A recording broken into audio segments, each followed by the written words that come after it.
अरे बेट्यानो, इतक्या लवकर मी काय जात नसतो तुम्हाला सोडून. हा, मला बी अजित पवार म्हणतात. पण गऱ्यांनो, नियतीचा खेळ बघा. खरंच आज माझा हा प्रवास इथंच थांबतोय. मी नेहमी म्हणायचो राजकारण आपल्या जागी आहे, पण काम महत्वाचं. लोकांनी मला कामाचा माणूस म्हटलं, तीच माझ्या आयुष्याची सर्वात मोठी कमाई होती.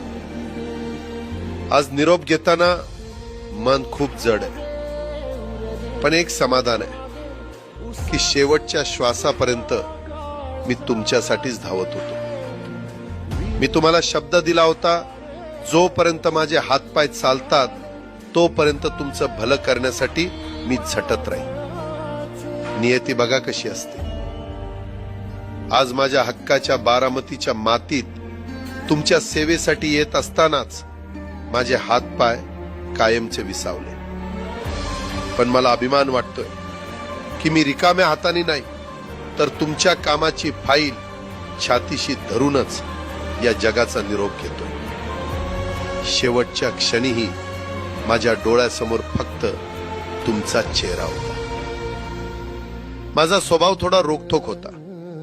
कधी कुणावर ओरडलो असेल, कुणाचं मन दुखावलं असेल, पण माझ्या त्या रागामागे फक्त एकच तडफड होती की माझ्या सामान्य माणसाचं काम झालं पाहिजे. सत्तेसाठी नाही, तर तुमच्या हक्कासाठी मी नेहमीच दादा म्हणून उभा राहिलो. आता मी निरोप घेतोय, पण महाराष्ट्र थांबता कामा नये. जयंती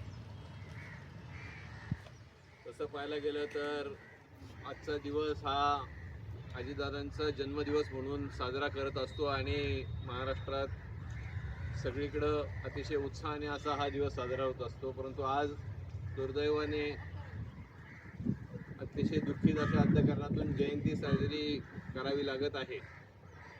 आणि ही जयंती साजरी करत असताना आंबेगाव तालुका राष्ट्रवादी काँग्रेस पक्षाने ह्या सर्व 7 दिवसासाठी जनसेवा सप्ताह म्हणून ही अजितदादांना भावपूर्ण श्रद्धांजली म्हणून जनसेवा सप्ताहाचे 7 दिवसाचे कार्यक्रम राष्ट्रवादी काँग्रेस पक्षाच्या माध्यमातून होणार आहेत. आज सकाळी मंचर कृषी उत्पन्न बाजार समितीमध्ये दादांना आम्ही सगळ्यांनी अभिवादन करून श्रद्धांजली अर्पण केली जयंतीच्या निमित्ताने. आणि आज भीमाशंकर सहकारी साखर कारखान्याच्या ह्या प्रांगणामध्ये आम्ही सगळेजण एक आगळा वेगळा उपक्रम म्हणून दादांची नेहमी एक म्हणणं असायचं की दादांना, आपल्याला सगळ्यांना माहिती आहे, दादांना सगळ्यात काय आवडायचं तर स्वच्छता आवडायची आणि वृक्षारोपण किंवा झाडांवर खूप मोठं प्रेम दादांचं होतं. आणि तोच धागा पकडून आम्ही आज भीमाशंकर कारखान्याच्या ह्या प्रांगणामध्ये दादांच्या ह्या जयंती निमित्ताने वृक्षारोपणाचा कार्यक्रम हाती घेतलेला आहे. आज त्याच निमित्तानं एक नवीन असा उपक्रम जो ऊस उत्पादकांच्यासाठी गरजेचा आहे. भविष्य काळामध्ये आपल्या भागामध्ये ऊसाची शेती फार मोठ्या प्रमाणात होत आहे, परंतु ती होत असताना क्षेत्र हे मर्यादित आहे.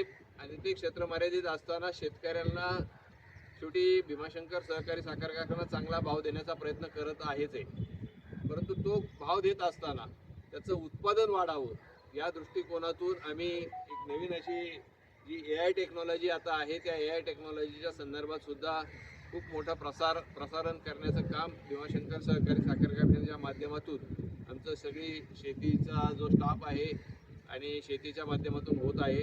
जवळजवळ आमच्याकडे आता 150 लोकांनी नाव नोंदणी केलेली आहे. आणि AI तंत्रज्ञानाच्या माध्यमातून आपण भीमाशंकर कारखान्याच्या माध्यमातून जास्तीत जास्त ऊसाचं उत्पादन कसं घेता येईल याच्यावर सुद्धा भर देणार आहोत. आणि ह्या जो सगळा आज जो इथं जवळजवळ 9 ते 10 एकरचा जो परिसर आहे, त्या 9 ते 10 एकरच्या परिसरामध्ये आम्ही अशा पद्धतीचं मोठं वृक्षारोपण करण्याचा कार्यक्रम हाती घेतलेला आहे.